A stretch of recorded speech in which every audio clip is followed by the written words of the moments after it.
नमस्कार. मालिकेच्या आजच्या भागामध्ये आपल्याला पाहायला मिळणार आहे की अद्वैत किचनमध्ये आलेला असतो. कलाने ड्रॉवर उघडलेला असतो आणि त्या ड्रॉवरमधून काही पेपर्स खाली पडतात. मग अद्वैत ते पेपर्स उचलतो आणि कलाकडे पाहू लागतो. कलाला म्हणतो की हे. तेव्हा तिथे असलेली रजनी लगेच सांगते की अरे ते हिशोबाचे बिलं आहेत ना, बिलं करायचे आहेत, सगळं आता बिल करायचं आहे, हिशोब करायचा आहे, त्यासाठी ती बिलं कलाने घेतलेली आहेत. तेव्हा अद्वैत म्हणतो पण तू माझ्या हातातून पेपर का काढून घेतेस? कारण कला अद्वैतच्या हातातून ते पेपर काढून घेत असते.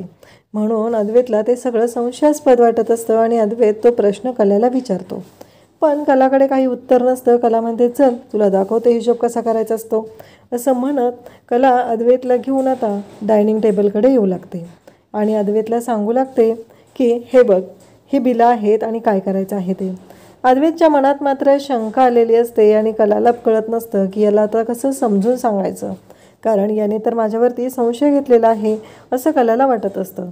पण कला अद्वैतला घेऊन येते. त्याच्यामध्ये काही ब्रीफ असतात, डिझाईन्स असतात आणि बिलही असतात. त्यामुळं अद्वैत थोडासा कन्फ्यूज झालेला असतो आणि त्याला कळत नसतं की हे सगळं काय होत आहे असं त्याचं म्हणणं असतं. तर तिथेच रोहिणीही असते आणि रोहिणी पाहते. रोहिणी म्हणते काय चाललं या दोघांचं नक्की, कळेल का मला कशासाठी हे असं बोलतात, भांडतात.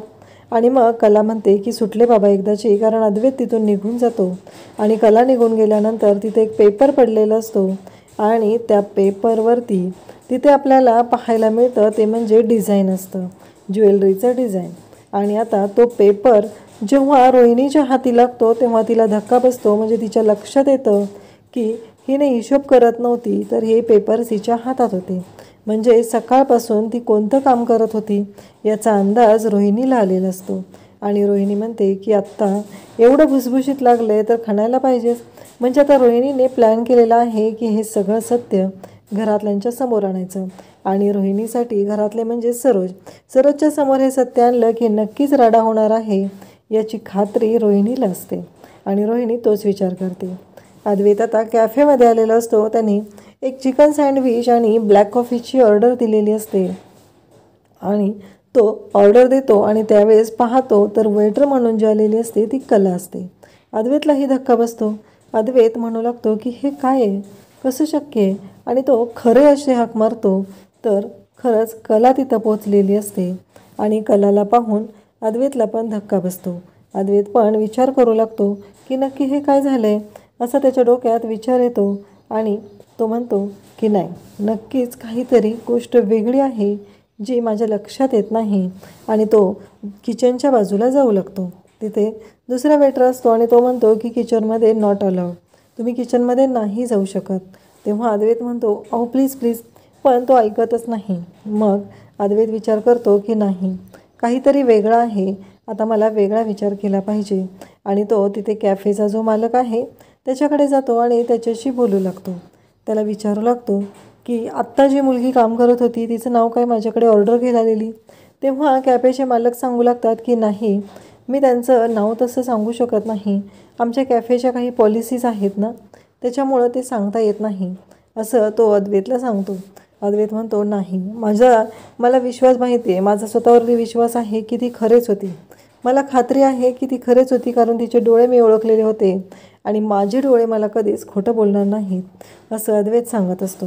त्यानंतर तो त्याचे जे क्लायंट आहेत त्यांना कॉल करतो आणि म्हणतो की नाही, आपण आजची मीटिंग उद्या ट्रान्सफर करत आहोत, मला थोडंसं इमर्जन्सी काम आलेलं आहे आणि त्यामुळं मला जावं लागणार आहे असं तो त्यांना तिकडे फोन करून सांगतो.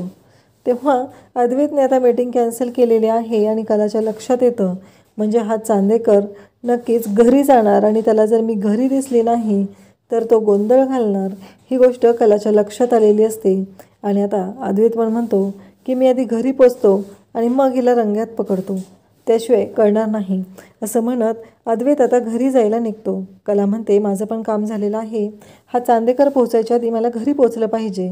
आणि मग ती कॅफेच्या मालकाकडे जाते, त्यांना सांगते की आजचं सगळं काम पूर्ण झालेलं आहे, तेवढ्या सगळ्या ऑर्डर्स झालेल्या आहेत आणि तुम्ही ते पैसे काजलच्या अकाउंटला पाठवू शकता. आणि त्यानंतर आपल्याला पाहायला मिळतं सरोज आणि रोहिणी दोघीजणी ऑफिसमध्ये आलेले असतात. तर सरोजला पाहून सगळा स्टाफ खुश झालेला असतो. तर सरोजला सानिका म्हणते की मॅडम खरंच तुम्ही आलात बरं वाटलं. पण रोहिणीला कोणी काही बोलत नाही. मग तिथे लगेच वेटर येतो. ते त्यांच्यातला शिपाई येतो आणि तो सरोजची बॅग घेतो आणि मॅडम तुमच्यासाठी काय आणू? सरोज म्हणते चहा. तेवढ्यात रोहिणी मागं दिसते. ती म्हणते की 2 चहा आण. तेव्हा रोहिणी म्हणते नाही मला ज्यूस हवं आहे. मग ती सांगते ज्यूस आहे. म्हटलं की तो जो पिऊन आहे तो सरोजकडे पाहतो आणि विचारतो ज्यूस आणू का? तेव्हा सरोज म्हणते की हो. हे सगळं जेव्हा घडत असतं तेव्हा रोहिणीला मात्र खूप राग आलेला असतो. रोहिणी खूप चिडलेली असते. ती म्हणत असते की मी पण चांदेकर आहे. खरं तर मी पहिल्यापासून चांदेकर आहे. ही लग्न करून चांदेकर झालेली आहे. तरीही ऑफिसमध्ये हिलाच मान दिला जातोय. हे सगळं काय घडतंय? हा प्रश्न रोहिणीला पडलेला असतो. रोहिणी खूप चिडचिड करत असते. तिला कळत नसतं की हे सगळं काय होतं आणि आता करणार काय आहे या सगळ्याचं, हे ती स्वतःच्या मनाला विचारत असते. आणि तेवढ्यात ती परत ऑफिसकडे निघालेली असते आणि त्याच वेळी तिथे तो शिपाई येतो आणि तिला पाणी देतो. तेव्हा तो पाण्याचा ग्लास ट्रेसहित रोहिणी उधळून लावते आणि म्हणते मला नाही घ्यायचं. आणि रोहिणीला खरं तर राग आलेला असतो. हे सगळं माझं आहे, हे सगळं माझ्या डॅडचं आहे. तरीही हिने त्याच्यावरती हक्क गाजवलेला आहे. काहीही झालं तरी हे आमचं आहे, आम्ही चांदेकर आहोत, ते आम्हालाच मिळणार असं रोहिणीचं म्हणणं असतं. आणि तिला राग आलेला असतो म्हणून तिने तो ग्लास तिथून उधळून लावते आणि तिथून निघून जाते. त्यानंतर सरोज तिथे येते. सरोज म्हणते काय झालं? तेव्हा सगळेजण सांगतात की काही नाही, रोहिणी मॅडम रागाने गेलेल्या आहेत. तेव्हा सरोज म्हणते ठीक आहे, ते आवरून घ्या, तुम्ही नका लक्ष देऊ या गोष्टींकडे असं सरोज सांगते. त्यानंतर सानिकाला सरोज विचारते की अद्वैत कुठं आहे? तेव्हा सानिका सांगते की सर एका मीटिंगसाठी बाहेर गेलेले आहेत, त्यांची मीटिंग कॅफेमध्ये अरेंज केलेली आहे. तेव्हा सरोज म्हणते ठीक आहे. इकडे अद्वैत घरी येतो आणि तो म्हणतो आत्ताच्या आत्ता मला वरती जाऊन चेक करायचं आहे की ही आहे का. ही खरे जर घरात नसेल तर ती कॅफेमध्ये होती, पण ती कॅफेमध्ये का काम करते? असं काय घडलेलं आहे की तिला त्या कॅफेमध्ये काम करावं लागत आहे? असे अनेक प्रश्न आता अद्वैतला पडलेले असतात. आणि अद्वैत त्या प्रश्नांची उत्तरं शोधण्यासाठी बेडरूममध्ये येतो आणि पाहतो तर तिथे त्याला कला दिसत नाही. म्हणजे कलाच्या बाबतीत त्याचा जो अंदाज आहे तो खरा ठरतो. पाणी पितो आणि म्हणतो की आता ही आली की हिला जाब विचारायचा. पण त्याआधी तो फोन लावून पाहतो आणि तो फोन लावतो आणि तिचा फोन रूममध्येच वाजतो. तेव्हा मात्र अद्वैतला शंका येते. अद्वैत विचार करू लागतो की हे कसं शक्य आहे? आत्ता मी माझ्या डोळ्यांनी पाहिलेलं होतं ती कॅफेमध्ये होती. मी तिचे डोळे चांगले ओळखतो आणि माझे डोळे खोटं नाहीत बोलणार असं अद्वैतचं म्हणणं असतं. आणि तेवढ्यात फोन वाजतोय हे बघून कला बाथरूममधून बाहेर येते. तर अद्वैत म्हणतो तू इथे? तेव्हा कला म्हणते म्हणजे कुठं असायला पाहिजे होतं मी तर इथेच असणार ना. तेव्हा अद्वैत म्हणतो नाही, मी तुला कॅफेमध्ये पाहिलं होतं. तेव्हा कला म्हणते काय? अरे मी कशाला बाहेरचं खाईल? अद्वैत म्हणतो असतो की नाही तू खोटंच बोलते. कला म्हणत असते की नाही मी खोटं बोलत नाही आहे, मी जे खरं आहे ते सांगते. एवढं सगळं मी घरात बनवून सगळ्यांना देत असते, तर मी स्वतः कॅफेतलं का खाईल? असं का विचार करतोयस तू? असं अद्वैतला कला सांगू लागते. तेव्हा अद्वैतचं म्हणणं असतं की खोटं बोलतेस तू, खरं बोल. तेव्हा अद्वैतला कला म्हणते की मी जे खरं आहे तेच सांगत आहे, कारण मी बाहेर खायचा प्रश्नच येत नाही आणि मी का खाऊ बाहेर असं कलाचं म्हणणं असतं. अद्वैत म्हणत असतो की नाही तू खोटंच बोलत आहे.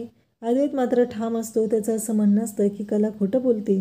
कला म्हणते अरे मला एकदा विषय तरी कळू दे तुझं काय आहे तो. कला म्हणत असते की मी आता किचनमधलं आवरलं, तुझ्या कपड्यांच्या घड्या करायच्या होत्या म्हणून रूममध्ये आले आणि ही आत्ता तुझ्या समोर आहे. तेव्हा अद्वैत म्हणत असतो की नाही मी तुला तिथंच पाहिलं होतं. कला म्हणत असते अरे कसं शक्य आहे, मला कसं तिथं पाहशील तू असं कला म्हणत असते आणि अद्वैतलाच गप्प करत असते. अद्वैतला म्हणत असते नाही तुझ्या डोळ्यात ना काहीतरी प्रॉब्लेम झाला असेल, तुला भास तर होत नाही आहेत ना सगळीकडे मी सगळीकडेच दिसत नाही आहे ना असं कला अद्वैतला बोलते. तेव्हा अद्वैत म्हणतो बस कर गं, काय बोलत असतेस तू प्रत्येक वेळेस. तेव्हा कला म्हणत असते की नाही मी जे खरं आहे तेच सांगत आहे. अद्वैतचं मात्र म्हणणं असतं की नाही काहीतरी गोंधळ आहे आणि असंच अद्वैतला वाटत असतं. त्यानंतर आपल्याला पाहायला मिळतं की अद्वैत कलाला म्हणत असतो बरं ठीक आहे, मी तिथे गेलेलो होतो आणि तू मला तिथं दिसली नाहीस, मला नक्कीच काहीतरी सगळं डाऊटफुल वाटत आहे असं तो बोलत असतो. तेव्हा मात्र कला म्हणते की चांदेकर नक्की तुझा प्रॉब्लेम काय आहे, मला कळेल का? तेव्हा चांदेकर शांतच राहतो आणि कला म्हणते, मला भरपूर काम आहेत, मला किचनमध्ये जायचं आहे, गाजराची कोशिंबीर करायची आहे, त्याच्यामध्ये ताजं दाण्याचं कूट टाकलं तर ती कोशिंबीर छान लागते, त्यामुळं मला ते करायचे आहे आणि त्यासाठीच मी तयारी करत होते आणि मी कुठे जाणार आहे असं ती अद्वैतला म्हणत असते. अद्वैत मात्र म्हणत असतो की नक्कीच काहीतरी कुठंतरी आहे जे मला माहीत नाही आहे असं अद्वैतचं मन त्याला सांगत असतं. कला मात्र इकडे खुश झालेली असते कारण ती अद्वैतच्या तावडीतून सुटलेली असते. परंतु अद्वैतला माहिती असतं की नक्कीच ही माझ्याशी खोटं बोलते, त्यामुळे अद्वैतचा रागही अनवरत असतो. त्यावेळेस कला खाली येते आणि पाहते तर तिला रजनी खूप टेन्शनमध्ये दिसते. ती रजनीला म्हणते, काय झालं रजनी मॅडम, तुम्ही एवढ्या टेन्शनमध्ये का आहात? त्यावरती रजनी म्हणते, काही नाही गं, मला असं सोहमची खूप काळजी वाटायला लागली आजकाल. तेव्हा कला म्हणते, अहो काळजी कशाला करताय? तेव्हा रजनी म्हणते, तुला माहिती आहे ना, सोहम एकदा गुणी मुलगा आहे आणि तो कसा आहे माहिती आहे ना, पण अचानक त्याच्यात झालेला जो बदल आहे त्याच्यामुळं मला त्याची काळजी वाटते. त्यावरती कला म्हणते की ठीक आहे, आपण बघूया. मग रोहिणी कलाला म्हणते, तू बोलशील का त्याच्याशी? तेव्हा कला म्हणते की चालेल, कसं आहे माझ्यासाठी जशी कला माझी काजल आहे तसाच सोहम आहे आणि या घरातला पहिला माझा तो चांगला मित्र झालेला आहे असं कला सांगत असते. तेव्हा रोहिणी म्हणते की चालेल, तू त्याच्याशी बोलून घे. कला म्हणते की तो कुठं आहे आत्ता? रोहिणी म्हणते तो त्याच्या बेडरूममध्ये आहे. तेव्हा कला म्हणते की ठीक आहे, मी त्याच्याशी बोलून घेते आणि मग तुम्हाला येऊन भेटते, पण तुम्ही टेन्शन घेऊ नका, तुम्ही तोपर्यंत चहा वगैरे पिऊन घ्या असं ती कलाला सांगत असते. त्यानंतर आपल्याला पाहायला मिळतं की रजनी आता खूप टेन्शनमुक्त झालेली असते कारण कलाने ठरवलेलं असतं की आपण बोलायचं आणि कला ही सोहमशी बोलण्यासाठी त्याच्या रूममध्ये गेलेली असते. या गोष्टीचा आनंद पण इकडे रजनीला झालेला असतो. म्हणजे सोहमला काही टेन्शन असेल तर तो नक्कीच कलाशी शेअर करेल, म्हणजे कला त्याला समजून सांगेल असं रजनीला वाटत असतं. इकडे कला सोहमच्या रूममध्ये येते. सोहम मोबाईल बघत बसलेला असतो. मोबाईलवरती तो फक्त आणि फक्त काजलचे फोटो पाहत असतो. त्यानंतर कला म्हणते, सोहम मी येऊ का आतमध्ये? तेव्हा सोहम म्हणतो, हां ये ना वहिनी, असं काय विचारतेस असं सोहम ती म्हणू लागतो आणि कला त्याच्या रूममध्ये येते आणि म्हणते, काय करतोस रे? नाही, बरेच दिवस झालं आपलं काही झालं नाही आहे, पण अचानक मी आले, तुला आवडलं ना? का आवडलं नाही तुला? तेव्हा सोहम म्हणतो, असं काय बोलतेस तू, आवडलं ना? तेव्हा कला म्हणते की एकमेव ही रूम आहे जिथे यायला मला आवडतं. एकतर कलागुण संपन्न आहे आणि सगळं व्यवस्थित असतं, तू छान इथे एक रेखाटनं काढत असतो, छान असं तुझं ते काम चाललेलं असतं, हे पाहून मला खरंच खूप बरं वाटतं असं कला सोहमला सांगते. त्याचबरोबर ती सोहमला हेही सांगते की नक्की काय झालेलं आहे, कारण कशासाठी ती आलेली आहे. सोहमला ती म्हणत असते की एखादं स्केच काढ ना. सोहम म्हणत असतो की नाही, आता मूड नाही. तेव्हा कला म्हणते, कला करायला मूड नसतो रे, तुला लक्षात येते का मला काय म्हणायचं आहे ते? त्याने कधीही काढलं पाहिजे. तेव्हा सोहमला ती विचारते, तुला काय वाटतंय? मला एक ना तुला गोष्ट सांगायची. माझी एक मैत्रीण होती, तिचं आणि तिच्या बॉयफ्रेंडचं भांडण झालं आणि त्यानंतर तिने खूप अस्वस्थ असायची. आम्ही सगळेजण तिला विचारायचो, पण ती आम्हाला कोणाला काहीच सांगत नव्हती. मग तिने एकदा मला सांगितलं. तेव्हा मी तिला म्हटलं की नक्की काय प्रॉब्लेम आहे. त्यावेळेस तिने म्हणाली की असं असं झालेलं आहे. तेव्हा मी तिला समजवलं की तू एकदा जाऊन बोलून बघ ना त्याच्याशी, आणि जेवढं बोलशील तेवढा प्रॉब्लेम सॉल्व्ह होईल. तेव्हा सोहम टेन्शनमध्येच असतो, पण तो दाखवत असतो की तो रिलीफ झालेला आहे, पण त्याचं टेन्शन काही कमी झालेलं नसतं. कला त्याची समजूत घालत असते. तेव्हा सोहम तिला म्हणत असतो, खरंच म्हणजे बोलण्याने प्रॉब्लेम सॉल्व्ह होईल? तेव्हा कला म्हणते, हो का नाही होणार. आणि कला सोहमला भेटून निघत असते. तेव्हा सोहम म्हणतो, वहिनी थांब, मी एका मुलीच्या प्रेमात पडलो. कला म्हणते, कोण आहे ती? तेव्हा सोहम म्हणतो, ते महत्त्वाचं नाही, मला फक्त एवढंच सांगायचं आहे की काहीही झालं तरी मला तिच्याशी बोलायला आवडतं. त्याचबरोबर इकडे कला म्हणू लागते की म्हणजे त्यावेळेस इकडे सोहम म्हणत असतो की नाही, तसं नाही, पण तिला मी आवडत नाही, तिला माझ्यामध्ये अजिबात इंटरेस्ट नाही. त्यावेळेस कला म्हणते, पण मला एक सांग, तुमच्या नात्याची सुरुवात कशी झाली? तेव्हा सोहम म्हणतो की आमच्यामध्ये खूप छान मैत्री आहे. कला म्हणते, मग तू तिला भेट, तिला बोल, तिला सांग की भावना आहेत, भावना मी रोखू शकलो नाही, पण आपल्यातली मैत्री कमी नाही होणार ना. आपल्यातली मैत्री तर कायम राहू शकते आणि जेव्हा तिच्या मनात तसं काही येईल तेव्हा ती स्वतःहून तुला सांगेल, असं सोहमला कला सांगते. म्हणजे तुमच्यातली मैत्री राहील आणि जेव्हा तिला वाटेल तेव्हा ती पण तुझ्याशी तिच्या मनात जर काही असेल तर ती बोलून दाखवेल, असं सोहमला समजून सांगितल्यानंतर सोहम म्हणतो, खरंच कला वहिनी असं होऊ शकतं? तेव्हा कला म्हणते, हो, का नाही होऊ शकत. त्यानंतर सोहम खुश होतो. आता कला बाहेर येते. रजनी विचारते, काय झालं गं? तेव्हा कला म्हणते की हो, झाले आमच्या दोघांचं बोलणं. तसं काही काळजी करण्यासारखं नाही रजनी मॅडम, नका काळजी करू. तेव्हा रजनी म्हणते, खरंच कला, कसे प्रत्येक घरात एक मुलगी असली पाहिजे आणि आज तू दाखवून दिलं की सोहम तुला फक्त भावासारखा नाही तर तो खरंच छोट्या भावासारखा आहे आणि ते सगळं तू आज सगळ्यांनी इथे दाखवून दिलेलं आहे. त्याच्याशी बोललेली आहे, मनमोकळेपणाने त्याने तुझ्याशी त्याच्या मनातल्या भावना शेअर केलेल्या आहेत. खरंच ही खूपच भारी गोष्ट आहे. आणि कला म्हणते की आज आपण सोहमच्या आवडीचं बनवूया. तेव्हा सोहमला काय आवडतं? तेव्हा रजनी म्हणते की त्याला बटाट्याच्या काचऱ्या, आणि मला माहिती आहे तुला पण आवडतात. तेवढ्यात सोहम येतो आणि म्हणतो, काय रजनी, काय करतेस? आणि त्याच्या नेहमीच्या स्टाईलमध्ये तो बोलू लागतो. तेव्हा रजनीचं टेन्शन दूर होतं, कारण सोहम आता नॉर्मल झालेला आहे.